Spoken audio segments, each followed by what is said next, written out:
Baik, Assalamualaikum warahmatullahi wabarakatuh. Waalaikumsalam warahmatullahi wabarakatuh. Perkenalkan, nama saya Umairah Nabilah dengan NIM 171. Di sini saya akan menjelaskan tentang beberapa poin yang ada di dalam buku Filsafat Manajemen Pendidikan Islam di bab 2 dan juga bab 3. Di bab 2 pada poin pertama di situ menjelaskan tentang Islam dan manajemen. Apa sih dampak yang terjadi jika Islam dan manajemen itu tidak dilaksanakan dalam lembaga pendidikan? Dampaknya yaitu kurangnya nilai dan etika dalam kepemimpinan. Jika keadilan, tanggung jawab dan amanah diabaikan dan pemimpin dapat bertindak sewenang-wenang. Contohnya itu seperti sekolah yang menerapkan otoriter dan tidak adil dalam pembagian tugas guru. Yang kedua yaitu prinsip-prinsip filosofik manajemen pendidikan Islam.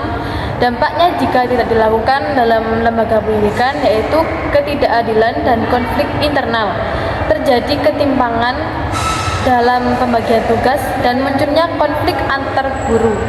Contohnya itu seperti guru yang disiplin dan berprestasi tidak diberi penghargaan, sedangkan yang tidak aktif itu mendapatkan perlakuan yang sama gitu. Jadi tidak ada bedanya gitu.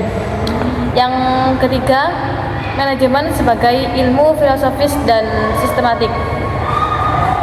Dampaknya yaitu kehilangan keteraturan dan koordinasi.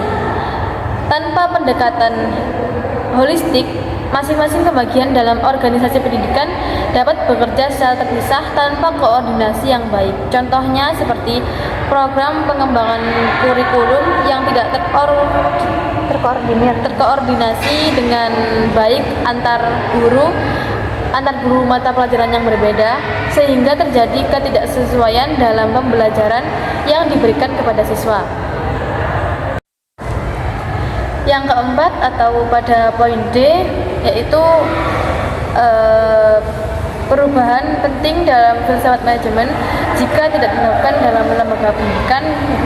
Yang terjadi adalah kurangnya kesiapan menghadapi tantangan sosial dan politik. Jika lembaga pendidikan tidak memadukan perubahan sosial dan politik, maka kurikulum dan kebijakan pendidikan bisa menjadi usang dan tidak relevan.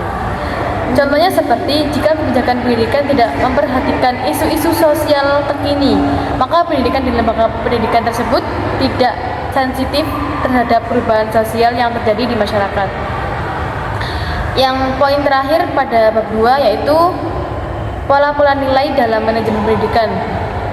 Yang terjadi jika tidak dilakukan dalam lembaga pendidikan adalah pengawasan yang lemah akan menyebabkan kualitas pendidikan menjadi turun.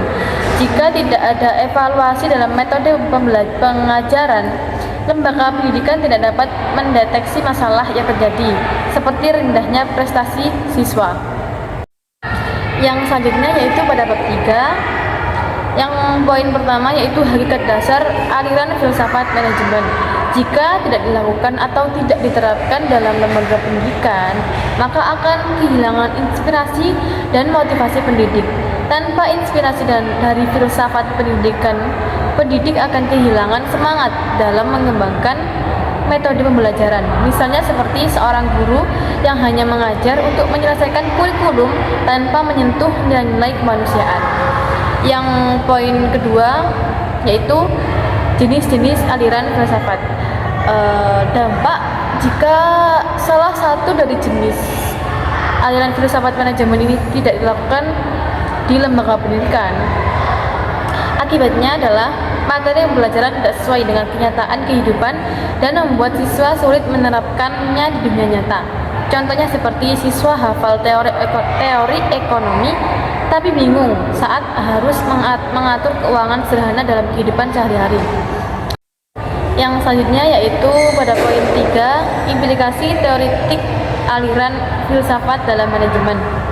Jika tidak dilakukan dalam lembaga pendidikan, jika salah satunya tidak dilaksanakan atau tidak diterapkan dalam lembaga pendidikan, maka manajemen pendidikan menjadi kaku karena tidak mempertimbangkan perspektif warga sekolah. Contohnya seperti ketika terjadi konflik antara siswa dan guru, pihak sekolah itu langsung memberikan sanksi tanpa menggali latar belakang masalah dari berbagai sudut pandang. Yang keempat yaitu implikasi metodologis aliran filsafat dalam manajemen. Jika salah satunya tidak diterapkan dalam lembaga pendidikan, maka pendidikan itu menjadi kering dari nilai moral dan spiritual, dan peserta pendidik mungkin menjadi pintar secara intelektual. Contohnya seperti sekolah fokus hanya pada nilai akademik dan kelulusan tanpa membina karakter. Akibatnya, siswa terbiasa bersikap tidak jujur atau tidak peduli terhadap teman dan lingkungan. Mungkin sekian untuk penjelasan saya dalam buku Filsafat Manajemen Pendidikan. Untuk kurang lebihnya mohon maaf dan terima kasih. Assalamualaikum warahmatullahi wabarakatuh. Waalaikumsalam warahmatullahi wabarakatuh.